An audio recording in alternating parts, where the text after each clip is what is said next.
Hello, and welcome to another installment of Comparative Reasoning. We're your hosts, Sedrik and Sidra, and this will be Sedrik and Sidra aftermath discussion. I want to talk about rain in general, but she listened to, the whole AOC getting unmasked, and then she listened to Kyle Kalinske.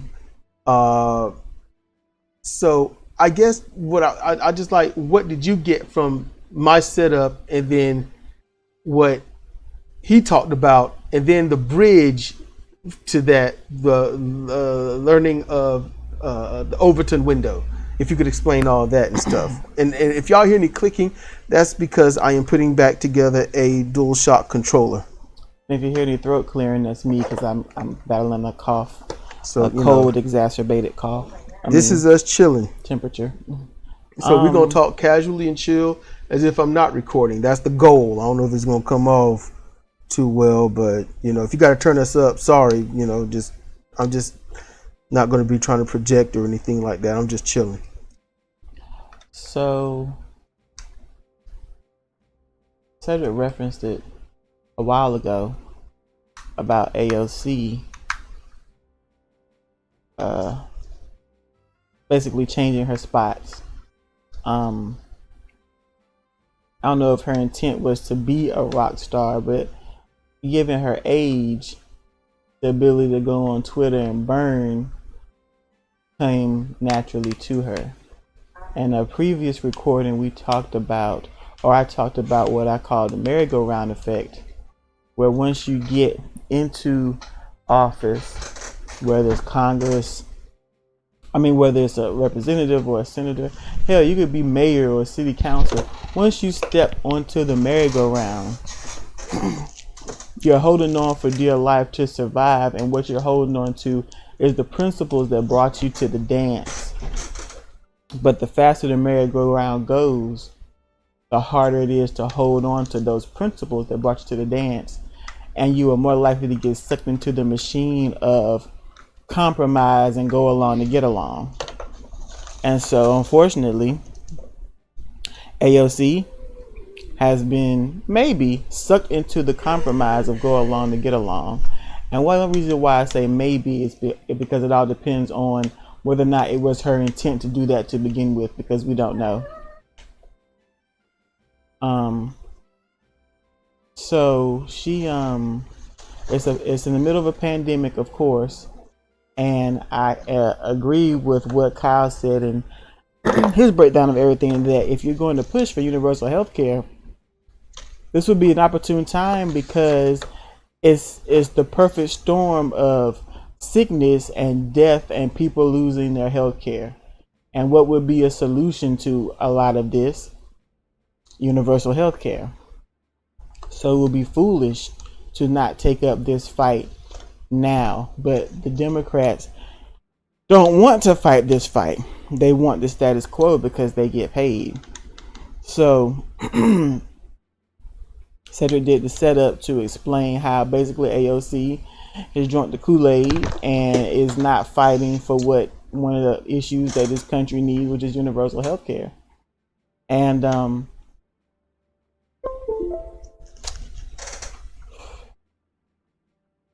what's his name? That's me plugging in the controller. Okay. Kyle was talking about the Overton window, which is basically the window of acceptance of the public, not the politicians, of the public, that the politicians can use as a gauge of what they can push for. And the Overton window right now is over the issue of universal health care for all, because the majority of the country want that. So it's foolish for the Dems or the leftists or whatever you want to call them to not fight for it.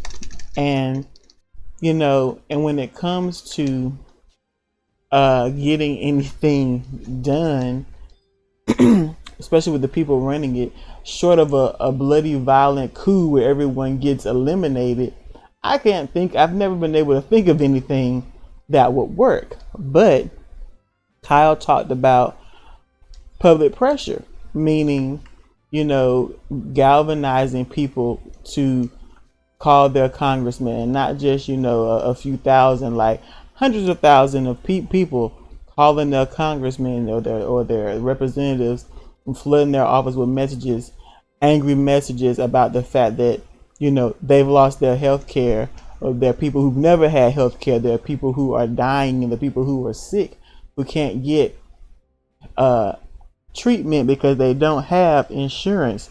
This would be the best time to help us. Or organizing a march around this topic, around this issue, to descend upon DC in order to scare them into doing the right thing, because shame doesn't work.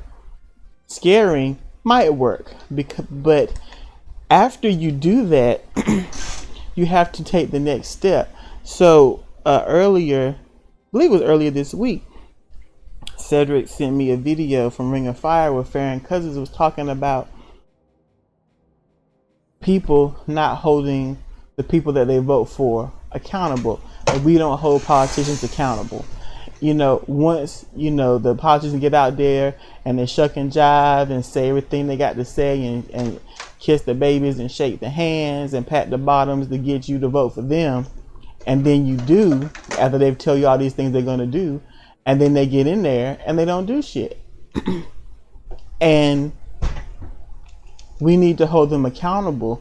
But the question that I think both Sedrik and I came up with is how do you hold them accountable? Because oftentimes, especially with the way the political and election cycles work, after whoever gets in office, you don't want to hear no more shit about it. And I get that. I really do. It's like, all right, you won, just shut the fuck up.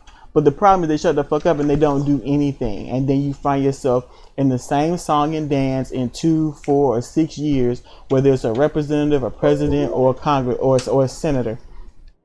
So the question is, how do you hold them accountable? You hold them accountable with if you don't do the job that you said you were going to do, the job that we voted for you to do, then you got to get the hell out. Senators don't need to be senators for 6 years. Representatives don't need to be representatives for 2 years. Presidents need to be presidents for 4. They should all have 1-year terms, because you know what? There will be a sense of urgency. You want to be in your position for more than 1 year, you better get something accomplished. Because you can get the fuck out. You can get voted out. And there will be plenty of people chomping at the bit to get in your spot, to do something, to stay in that spot. So what it would take, and I don't know if this is possible, but in order to hold them accountable, you would have to do things like, push for issues, calling your congressman over and over again, but not just you, as many people as you can about an issue. If you win on that issue, you move on to the next issue. You have to not stop. It takes a level of commitment. And that's oftentimes what is lacking, a level of commitment. And then if there is commitment, the commitment is not of a large enough scale. You could have 500 committed people, but that's not enough. It's not enough. And, one of the things that Kyle Slack says, you don't have the numbers, so you don't even try. And I get that, because it seems overwhelming. It seems too much. And he's like, then you need to work on getting the numbers. Then that's my next how. How do you work on getting the numbers to galvanize this change, to try and scare these politicians who try to grow roots where they are so they can't leave, into actually doing something while they're there? So I got a lot of information out of the setup and leading into Kyle's video, but it also opened up a whole lot of questions as to why. Sedrik has said many times that if he could, he would run for office. I have no desire to run for office, but I would not mind at all being part of the momentum that pushes for policy change. Because when policies change, they are set. I was telling Sedrik this earlier. They are set. And he referenced, convenience stores, no shirt, no shoes, so no service. That's not anything you waver on. And, if they don't have what they need to have on, they need to get the hell out. They come in naked, they got to get the hell out. For the job that I work in, there are certain things that cannot happen. and patients call in to do certain things, and we're like, no, you can't do that. They get upset. That's fine. They can be upset. It doesn't change the fact that they still can't get what they want to do done because it's against policy. So a lot of hows have been opened up. How do you get the numbers? How do you galvanize them to do it? And then once it's done, how do you keep it engaged? How do you keep the commitment? Because there's got to be a way to do it, but without it being all encompassing and life absorbing, because of course other things we want to do with our lives besides trying to push these assholes in government to do the job that they're being paid to do. Okay, you can jump in if you want. How to get the numbers? That was one of your things. How to get the numbers? Yeah. Honestly, the numbers are there. The mindset isn't. People are emotionally, not rationally, they are emotionally enslaved to a thing. That's why it's called Stockholm Syndrome. You go in for an experiment and then you get treated bad. And after you get treated bad long enough, it becomes your way of life.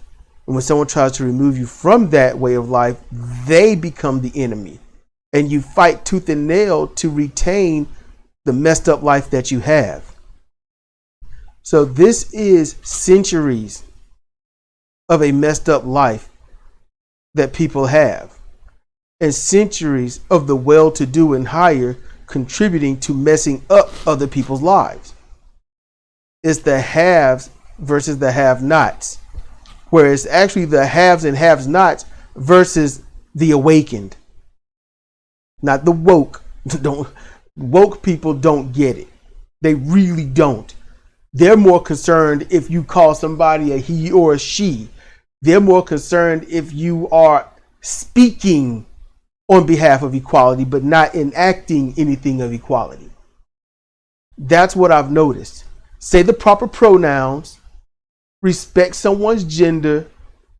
All those are really good things. And they are something to actually strive for. But they don't get anything done. No, they don't enact change. There is nothing that's going to be good about that in the long run. It's better to, yes, call them by the pronoun they want to be called by, but push for and push in the proper and effective way for policies where they want those who are transgender will not be discriminated. You can't get that when all you do is elect the people that don't care about transgender. Might I add, this is not just transgender, it's all minorities. Like that dude that was on Twitter that was like, as a black man, I'm looking out for this and all this. It's like, he's coming out as a black man, approaching it from that perspective. And I'm like, that's the problem. You have to exercise the epitome of empathy in order to get betterment for all.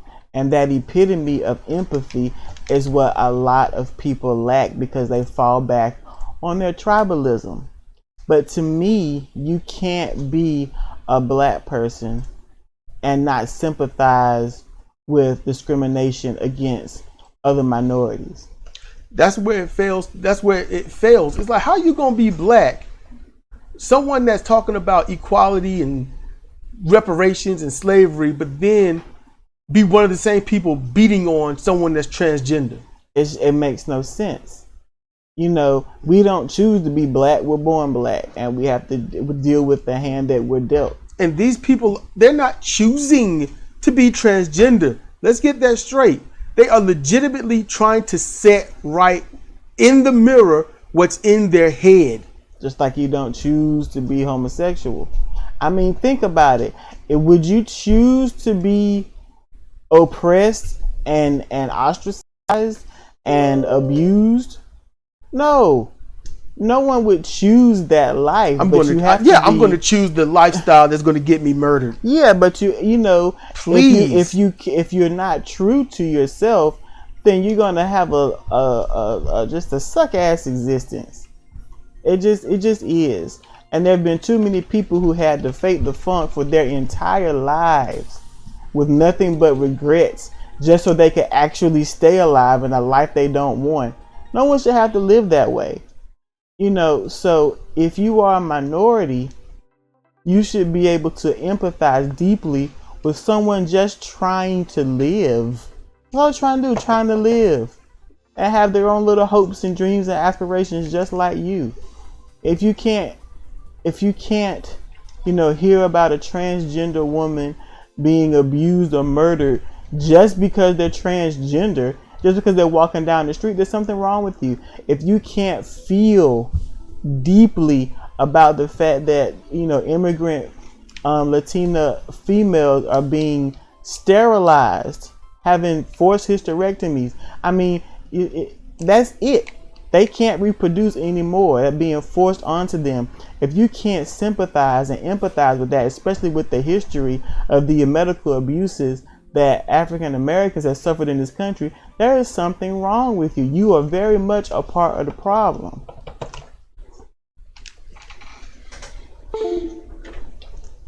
People like to live in bubbles.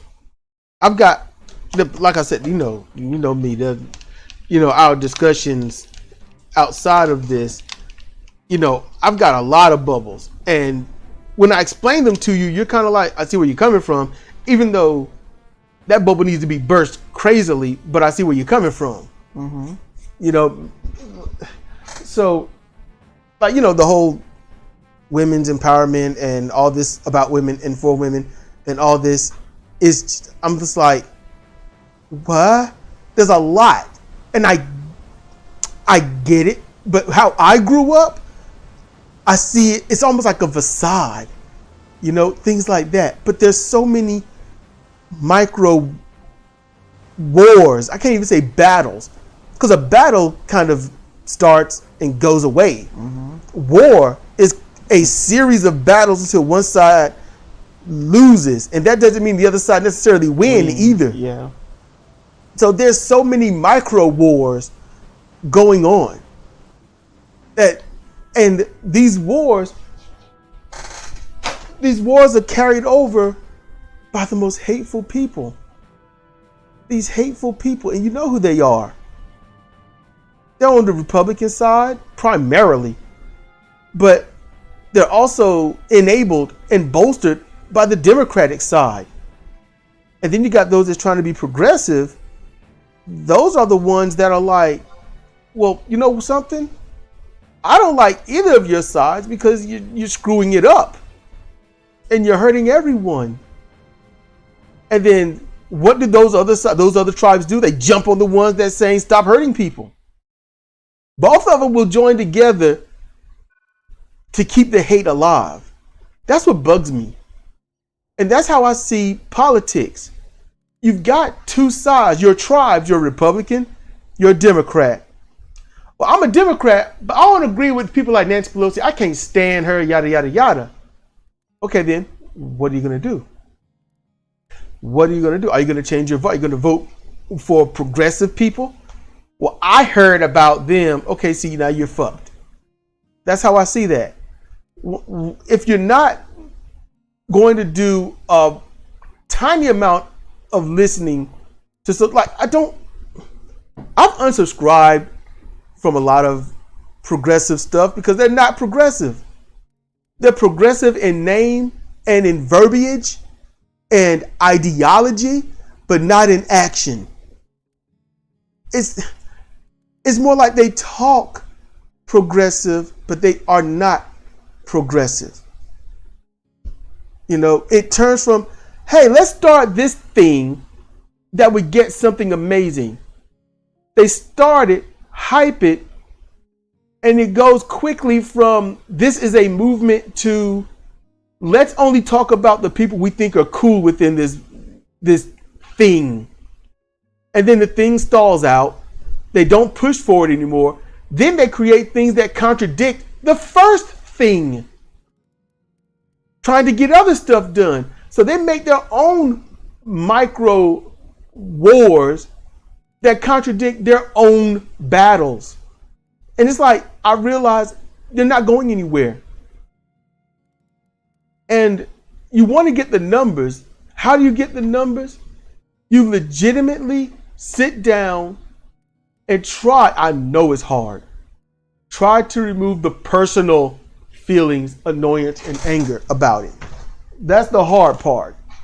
Because it's like, let's say you want to talk to your mom, your dad, your sister, brother, some family member, a close friend. That's going to be hard because you're like, join me, dude. Join me. And they're like, man, I can't do with that, man, because, you know, I got to vote for someone I know is going to win. So then you can look at them and say, wow, now you're part of the problem. Because if you're going to vote for someone that's going to win, let me tell you, the Democrats or the Republicans will always win. The Democrats and or the Republicans will always win. That means you will always lose unless you have a lot of money and their tax plans protect your money. So if you are not in that $1 million range, then you have a lot to worry about. As a matter of fact, the way it is now, thanks to Trump, it ain't just $1 million. You need bottom barrel at least $500 million to be talked about, just to be recognized as somebody that's got some money.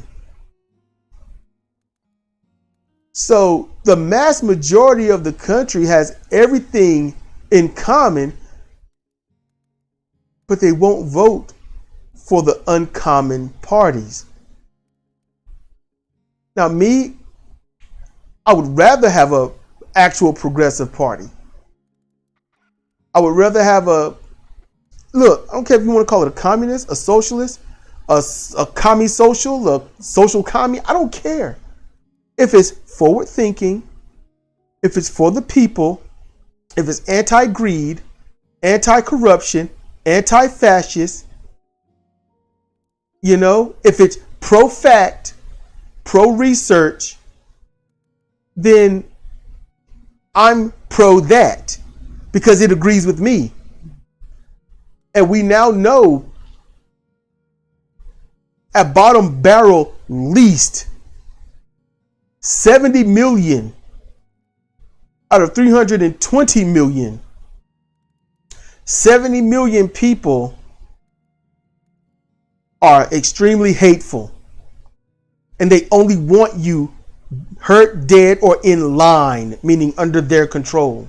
Their true freedom is oppressing and hurting you. We know that now. We know that the politicians are enabling that because you don't hear them speaking out against that. That's what's important to know. Cops murdering Black, Latino, Latina, Hispanic in general, people on the street.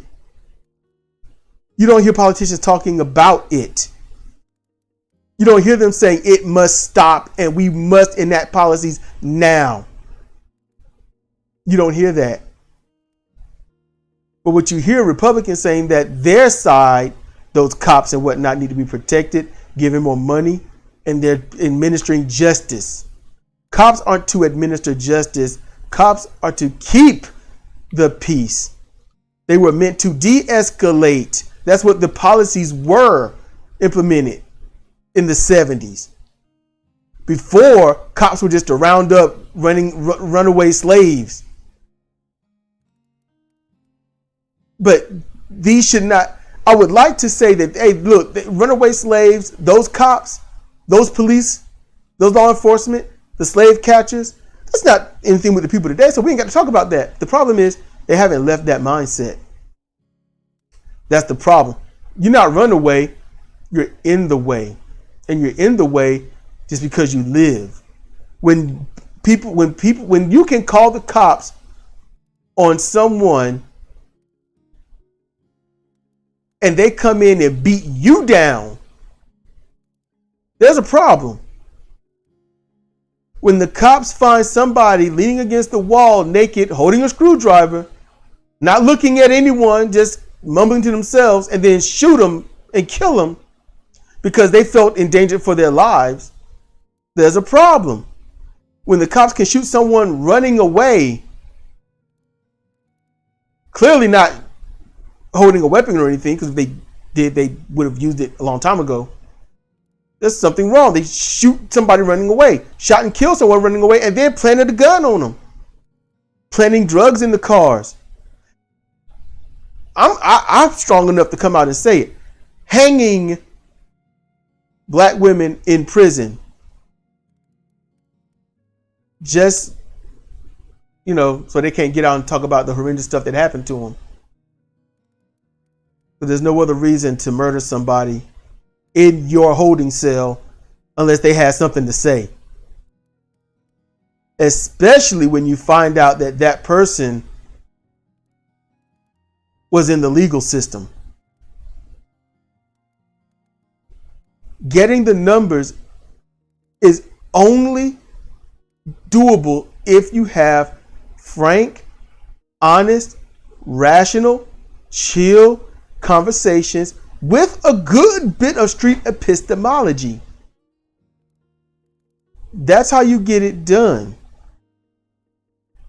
You tell them, don't vote for who you know is going to win, because the winners have always made you losers.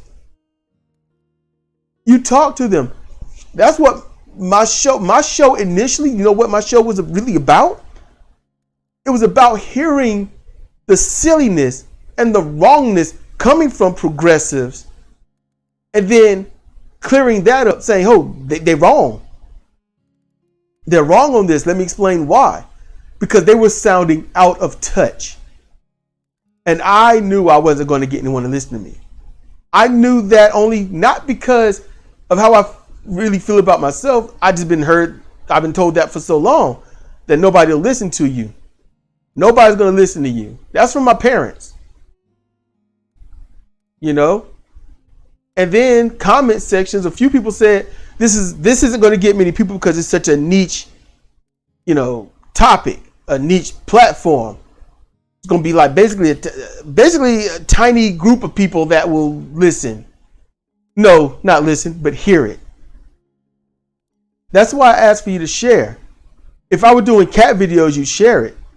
If I were doing, this is nice and happy stuff, you probably share it.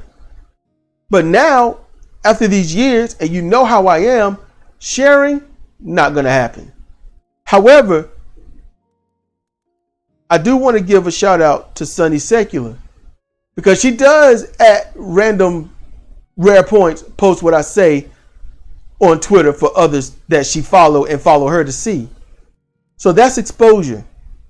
And I thank you for that. Straight up. Humble. I'm appreciative. Thank you very much. For anyone that does share me, share and all this other stuff, I won't know because I'm not all over the internet. I got too much that I do as it is. Too much. So I'm always appreciative when somebody shares what I do, and when people comment, and when people give those upvotes. When I see those upvotes, honestly, I feel warm inside for those moments. I can go into that in a different video, but still,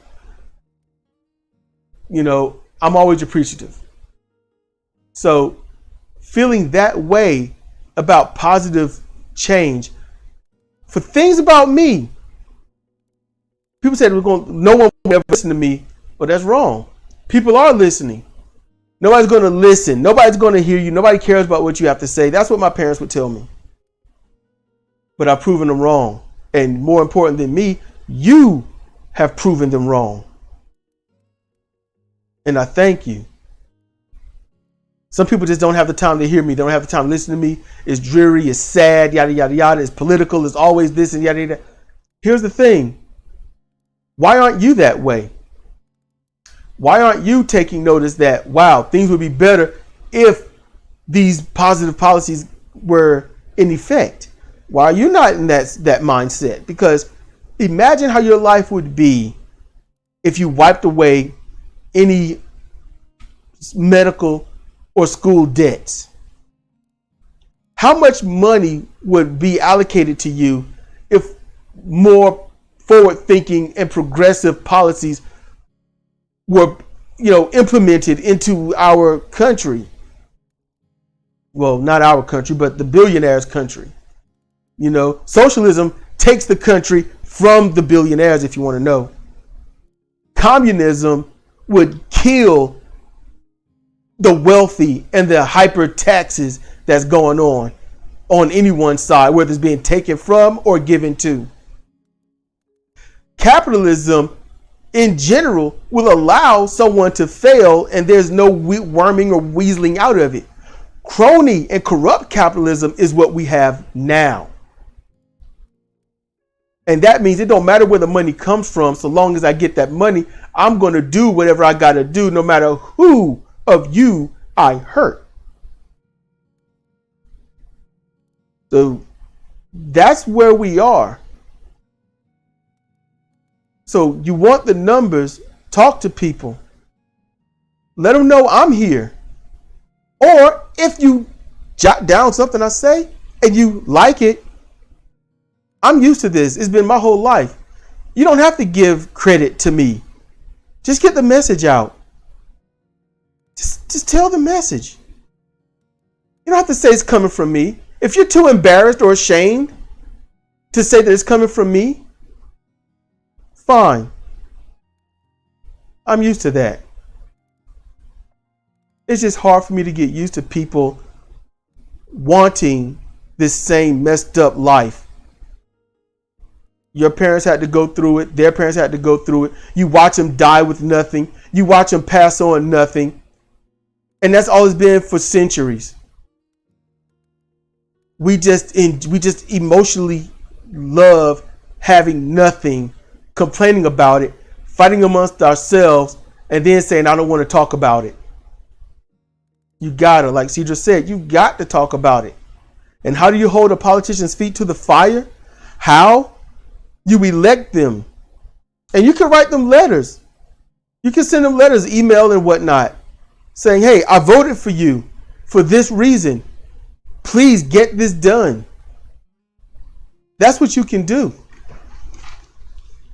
It's very simple, very easy. You can do it. And like I said before, you can run. You can run for office. You can do that. It's fine. It's okay. Politically, I'm going to be probably delving primarily in the Green Party. And then any other positive forward-thinking party that's going to come up. And then if they're not in the party, but they're just a dude or a woman, and they agree with forward-thinking things, I'm going to vote for them. It shouldn't be about the gender. It shouldn't be about the person. It should be about the policy. It should be about their stalwartness, their unforgiving, their unyielding desire to get those policies passed. Not negotiate, not compromise. I want this. We'll give you that. If no, there is no if. We want this. People over money. Those are that literally, if I was running, that is what my campaign slogan would be. People over money. That's what mine would probably be. Or money beneath the people. Or we the people, not we the money. It'd be something. One of those would work. It's a lot better than stronger together. Change we can hope for. Hope and change. Make America great again. Again. It's got to be better than that. And if a slogan is what will convince you, don't vote. Please don't. The slogan should just tell you the subject of who they are. They are to make sure they get that message across, and they are to make sure they carry through that message when they're in office, no matter what the cost. That's how that needs to be. Last thing I really do have to say is you've got your word, integrity, and honor. Your word is what you say. That's your policy. That's what you want to shoot for Medicare for all and all that stuff. That's your word. Your integrity is upholding your word when nobody's watching.